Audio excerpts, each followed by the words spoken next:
ጤና ይስጥልኝ የተወደዳችሁ ተመልካቾቻችን ከአማራ ሚዲያ ኮርፖሬሽን ጎንደር ስቱዲዮ ለሰዓቱ ያዘጋጀነውን ዜና ይዘን ቀርበናል። ከዜናዎቹ ጋር መቤቱ ነኛው አብራችሁን ሁኑ። ኢትዮጵያ የባህር በር በጋራ ለመጠቀም ያቀረበችው ጥያቄ ፍትሃዊና ታሪካዊ መሰረት ያለው መሆኑን በሰሜን ጎንደር ዞን የደባርቅ ከተማ ነዋሪዎች ተናገሩ። የባህር በር ጥያቄ ምላሽ እንዲያገኝ ውስጣዊ ሰላምን ማጽናትና አንድነትን ማጠናከር እንደሚገባ ነዋሪዎቹ ገልጸዋል። ያየፈንቴ ዝርዝር ዘገባ አለው።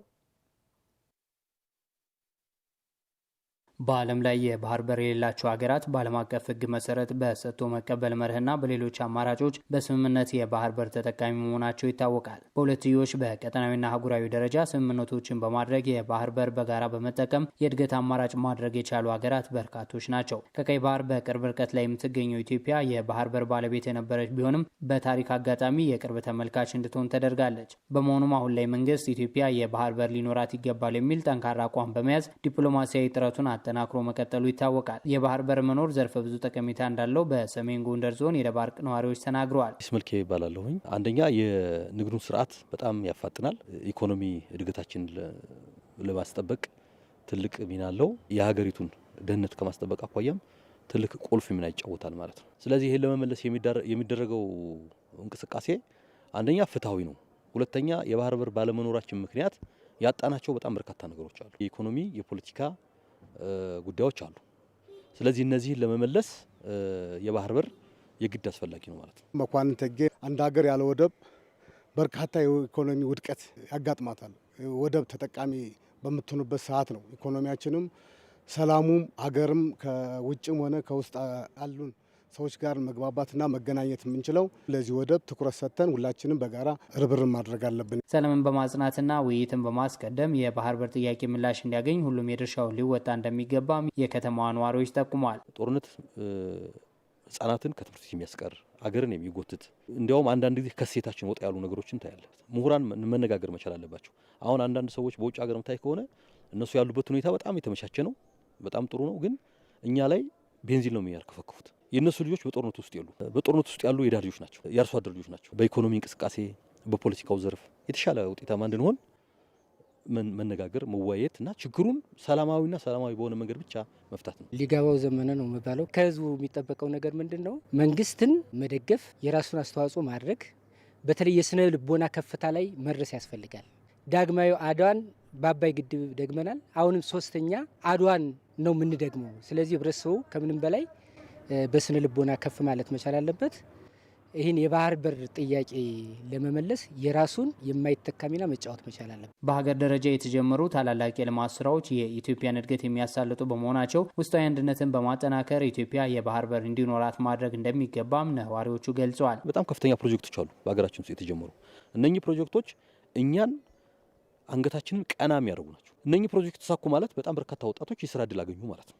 ባለሀብቶች የሚንቀሳቀሱበትና የግል ዘርፉ በደንብ የሚንቀሳቀሱበት ሁኔታ ሲፈጠር ተያይዘን የማደግ እድላችን ሰፊ ይሆናል ማለት ነው። ስለዚህ የባህር በር ለማስመለስ ሌሎች ፕሮጀክቶችን ለመፈጸም ሰላም በጣም ወሳኝ ነው። አንድነታችን ከማንም በላይ ወሳኝ ነው። ህዝባችን ከመንግስት ጎን በመሆን በውስጥ ያለን ጠላት በማጥፋት የውጭም ሆነ የጎንዮሽ ጠላቶቻችን ለመከላከል ህዝቡ በጋራ መስራት አለበት። የሁላችንም ሀሳብ አንድ ከሆነ የውስጥ ጠላታችን ካጠፋን የወደብ ጥያቄያችን በቅርቡ ተመልሶ አንድነታችን የሚመሰከርበት ሁኔታ ይቀርባል ብዬ አስባለሁ። ይህን ለማድረግ ደግሞ ከምንም በላይ ደግሞ ውስጣዊ አንድነታችን ወሳኝ ነው።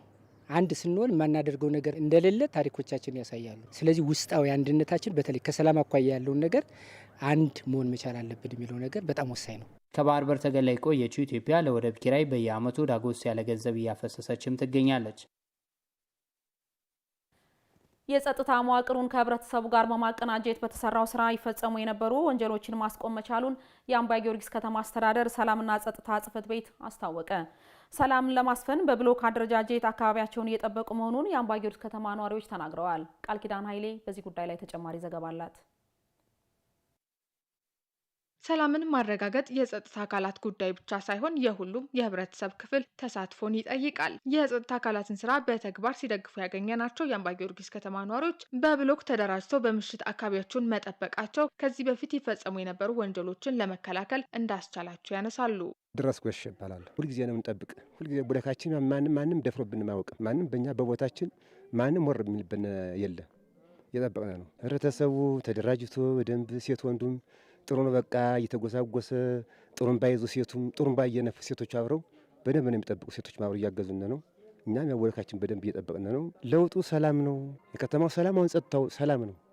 ተመስገን ነው። ሙላው እግሩን ከርኩም የነበረው ዘግቶ እየተኛ ነው።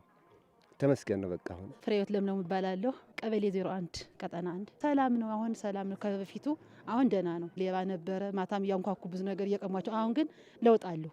የአምባ ጊዮርጊስ ከተማ የ01 ቀበሌ ኦፊሰር ዋና ሳጅን ተስፋዬ መሐመድ የከተማዋን ሰላም ለመጠበቅ የሚያስችል የብሎክ አደረጃጀት ከተጀመረ በኋላ የመጡ ለውጦችን እንዲህ ያብራራሉ። ማህበረሰቡ የኔ ነው ብሎ አካባቢውን ሲጠብቅ ሌብነት ቆሟል። ከዚህ ቀደም ሴትን ተሸክሞ ሲወስድ ሌባ አፍኖ በማህበረሰቡ ትግል ያው ሌባው ተይዞ ለ12 ዓመት ጽኑ እስራት ተፈርዶበታል።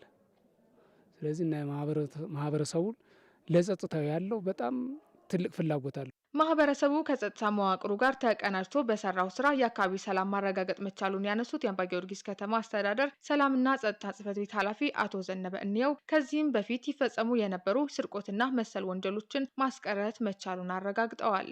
ከተማችን እጅግ በጣም የሰላም ሁኔታ የተሻሻለ ነው። ሁሉም በየቀጠናው ወጥቶ እየጠበቀ ያለበት ሁኔታ አለና መረጃ በመስጠት በኩል ሀኛ የጸጥታው ጎን ሆኖ ከተማችን ለማጽዳት የሚያደርገው የርብርብ ማዕከል እጅግ በጣም የሚበረታታ ነው። ህዝቡንም በማወያየት የጸጥታ መዋቅሩንም በማወያየት ሁላችንም የርብርብ ማዕከል አድርገን ከተማችን የውስጥ ለውስጥ ስራ፣ የመረጃ ስራ፣ የተለያየ ጥቆማዎችን እያዘጋጀነ በጋራ የሰራነ ስለሆነ ነው እንጂ ዝም ብሎ አልጋ ባልጋ ሰላም የሆነበት ሁኔታ እንዳልሆነ ይታወቃል። ዘላቂ ሰላምን በማረጋገጥ ልማትን ለማፋጠን የሚደረገው ጥረት በዘላቂነት መደገፍ ከህብረተሰቡ የሚጠበቅ ተግባር መሆኑን የወረዳው ሰላምና ጸጥታ ጽሕፈት ቤት አመላክቷል።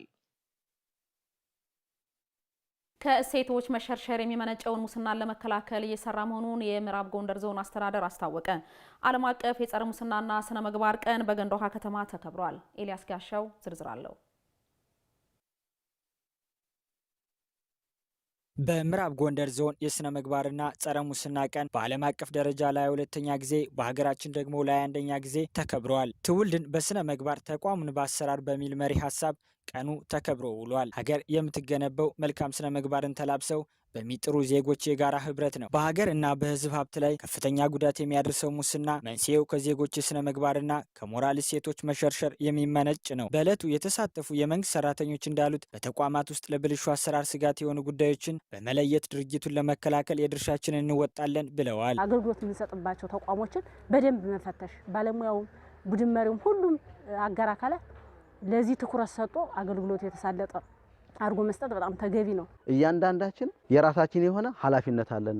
ጸረ ሙስናን ለመታገል የራሳችን የሆነ ኃላፊነት አለን። መታገል ብቻ አይደለም፣ ማታገል ከእያንዳንዳችን ይጠበቃል። ማታገል ማለት ኢኔሴንስ እንዲህ አይነት ነገር ሲፈጠር ትክክል አይደለም ብለን መቆም መቻል አለብን። አሁን ላለንበት የሰላም ችግር እንደመነሻ ምክንያት የሚጠቀሰው የአገልግሎት አሰጣጥ ችግር መሆኑን ተሳታፊዎች አነስተው አገልግሎት አሰጣጡን ከእጅ መንሻ ነጻ በማድረግ ለተገልጋዩ አካል በቅንነትና በታማኝነት መስራት ተገቢ መሆኑን ነው የተናገሩት። ሙስና የሚመጣው ማለት በአገልግሎት አሰጣጥ ችግር ከመሆኑ ጋር ተያይዞ ዲጂታላይዝ ቢሆን ስራው የተሻለ ይሆናል ለሙስና ማለት ነው። ቢያንስ እንትን ባይልም ፈጽሞ ባይጠፋም እየቀነሰ ይመጣል። መንግስት ተቋሞችም ሲቪል ሰርቪስ አካባቢ ስናያቸው አንዳንዶች አገልግሎቶች በእጅ መንሻ ነው ይላል። ይሄን ደግሞ መቅረፍ የምንችለው በተለይ እንዲህ በየዓመቱ የሚከበረውን የጸረ ሙስና ቀን ግንዛቤ በመፍጠር ስለዚህ በቅንነት አገልግሎት መስጠት እንዳለበትና የማገልገል የዜግነት ግዴታም አለበት። ማህበረሰቡ ደግሞ የመገበገል መብት አለው። የምዕራብ ጎንደር ዞን ዋና አስተዳዳሪ አቶ ኢያሱ ይላቅ እንደተናገሩት ሙስናና ብልሹ አሰራርን ለመከላከል ከሚመለከታቸው አካላት ጋር ሰፊ ስራዎች እየተሰሩ መሆኑን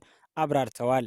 በዞናችን የመምሪያ ኃላፊዎች በየደረጃ የሚገኘው አመራር ኃላፊነት ወስዶ ከሰራተኛው ጋራ ትስስር ፈጥሮ ከህብረተሰቡ ጋር ትስስር ፈጥሮ ለሙስና በር ከፋች የሆኑ መንገዶችን የመዝጋትና ከብልሹ አሰራር ነፃ ለመሆን የሚያስችል ስራ እየተከናወነ ነው የሚገኘው። ጉዳይ እናስፈጽማለን በማለት ብልሹ አሰራርን የሚያስፋፉ አካላትን ለመከላከል ጥረት እየተደረገ መሆኑን ዋና አስተዳዳሪው ገልጸዋል። የሚያጭበረብሩ፣ የሚያዋክቡ እንደዚሁም አመራሩንም ሊሆን ይችላል ባለሙያውንም ሊሆን ይችላል ለብልሹ አሰራር ሊዳርጉ የሚችሉ አካላት እንዳይኖሩ በጥንቃቄ ተይዞ በሁሉም ተቋም እንዲፈጸም እየተከታተለ ነው። ከዚህ በፊት የሚሰሩ አካላትን ያረምነበት ሁኔታ አለ።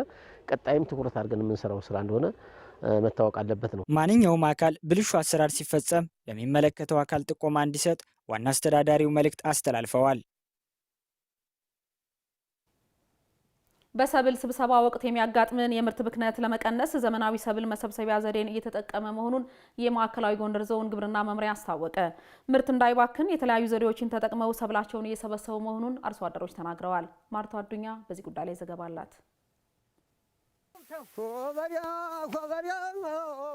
የሀገራችን የግብርና ስራ ከባህላዊ አስተራረስ ዘዴ ያልተላቀቀ በመሆኑ በምርት ስብሰባ ወቅት የምርት ብክነት እንዲፈጠር ያደርጋል። አርሶ አደሮችም የተለያዩ ዘዴዎችን ተጠቅመው ምርት እንዳይባክን እንደሚያደርጉ በማዕከላዊ ጎንደር ዞን ወገራ ወረዳ የሚገኙ አርሶ አደር ሙላት ጌጡና እያዩ ጌጡ ያላቸውን ተሞክሮ እንዲህ ይገልጻሉ። በጣም ሳይደርቅ ከደረቀ የመበጠስ የመከስከስ ጠባይ ስላለው ሳይደርቅ ግረን እንደመሰለ ይታጨዳል፣ ይከመራል። ተከምሮ በሁለት ሳምንት በሞላ ውድማ ተለቅልቆ ይወቃል።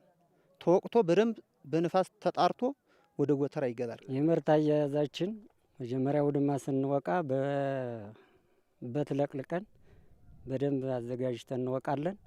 ወደ ቤት ስናስገባ የሆነ ቅርጫትም ሆነ ማንኛውም ነገር ከፍታ ሰተን ምድር እንዳይነካ እንደ አልጋ ሰርተን ማለት ነው እንዳይበላሽ እሱን ሰርተን ነው የምናስቀምጠው ምርትን ስናገባ ማለት ነው። በምርት ስብሰባ ወቅት የሚያጋጥመን የምርት ብክነት ለመቀነስ በ2017-18 የምርት ዘመን ከ50 ሺህ ሄክታር በላይ በዘመናዊ መንገድ መታረሱን ያስታወሱት የማዕከላዊ ጎንደር ዞን ግብርና መምሪያ ኃላፊ ንጉሴ ማለደ ቴክኖሎጂን ለማስፋፋት በትኩረት እየተሰራ ስለመሆኑ አመላክተዋል። ከ53 ሺህ ሄክታር መሬት በላይ የሚሆን በዘመናዊ መንገድ በትራክተር የታረሰ ነው ማለት ነው። እሱም በትሬሸሮች ተሰብስቦ በተለይ አሁን ቆላማ አካባቢ ላይ ያለው የተሻለ ስራዎችን እየሰሩ ነው ያለ። በዚህ አመት የቴክኖሎጂ ስርጭት ላይ በተለይ የሜካናይዜሽን ስራ ላይ ከፍተኛ የሆነ ስራ እየሰራን ያለ ነው። ምርት ከተመረተ በኋላ ብክነት እንዳይገጥሙ ብልሽት እንዳይገጥሙ ዘመናዊ ጎተራ የመስራት ጉዳይ ላይ ከፍተኛ የሆነ ርብርብ በንቅናቄ እየተሰራ ያለበት ሁኔታ ነው ያለው ማለት ነው። አርሶ አደሮች ምርትን ከብክነት ለመጠበቅ በሚያስችልና በተደራጀ ሁኔታ ምርትን እየሰበሰቡ መሆኑንም መምሪያ ኃላፊው ተናግረዋል። አርሶ አደሩ ከአመት አመት የምርት መሰብሰብ ብክነትን በተመለከተ የራሱ መወያያቸው የሚግባቡበት አደረጃጀቱ ይህን ስራ የማን አርሶ አደር ምርት ሊባክን ያንድም አርሶ አደር ምርት መባከን የለበትም በሚል ደረጃ ላይ እየገመገሙ ይመሩታል ማለት ነው። ስለዚህ እንደተሰበሰበ ወዲያውኑ እንትን የማድረግ የሞቃት ስራ እየተሰራ ያለበት ሁኔታ ነው ማለት ነው። በምርት ዘመኑ ከ560 ሺህ ሄክታር በላይ ሰብል ለመሰብሰብ ታቅዶ ከ398 ሺህ በላይ መሰብሰቡን መምሪያው አስታውቋል። አያ ስራ ጎጆ በሬው ስራ ጎጆ። የተከበራችሁ ተመልካቾቻችን ጊዜያችሁን ሰጣችሁ ከኛ ጋር ስላሳለፋችሁ ከልብ እያመሰገንን ከአማራ ሚዲያ ኮርፖሬሽን ጎንደር ስቱዲዮ ለሰዓቱ ያዘጋጀነው ዜና እስካሁኖቹን ይመስሉ ነበር። ከዜናዎቹ ጋር መቤቱ ነኝ አብሬያችሁ ቆይታ አደረግኩ። ወደ ዋናው ስቱዲዮን መልሳችሁ ሰናይ ጊዜ